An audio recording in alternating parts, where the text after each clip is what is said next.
ये एक अफगानी बच्ची नौरिया है जो 10 साल की जब हुई उसके पहले ही उसके पिता का इंतकाल हो गया था। उसके घर में कोई भी पुरुष कमाने वाला नहीं था और उसकी बहनें और माँ ही घर पे थी।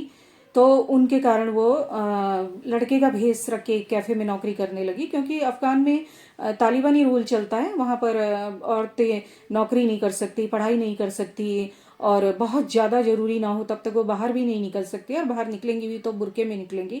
तो नौरिया ने मजबूरी में एक कैफ़े में काम करना शुरू किया ताकि वो खाना खा सकें। 3 साल तक सब कुछ ठीक चला, लेकिन 3 साल बाद किसी तरह से पता चल गया कि नौरिया लड़का नहीं लड़की है। सरकार तक ये बात पहुंची, सरकार ने उसे जेल में डाल दिया। ये वीडियो तभी का है।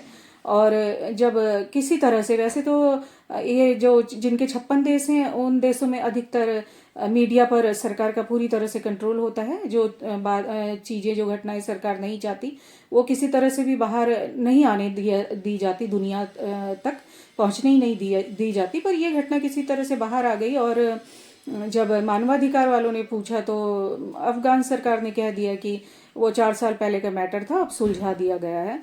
और हकीकत ये है कि ऐसे मामले वहाँ आए दिन होते रहते हैं और इन देशों में 56 देशों में से सबसे ज़्यादा देशों में सबसे बड़ा अपराध है वहाँ पर औरत होना।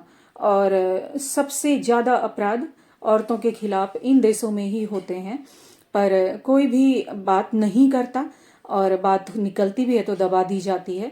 और इन बातों को दबाने के लिए ऐसे प्रोपेगेंडा जैसे भारत में चलाए जाते हैं कि एक अमुक देश को इजराइल बहुत परेशान कर रहा है और यहाँ पर बहुत सारी हीरोइन, बहुत सारे शांति प्रिय लोग चिल्लाते रहते हैं गजा गजा फ़लस्तीन वगैरह। ये सारे प्रोपेगेंडा जो भारत में चलाए जाते हैं ना, वो 56 देशों के ऐसे घटनाएं सामने ना आए इसलिए चलाए जाते हैं।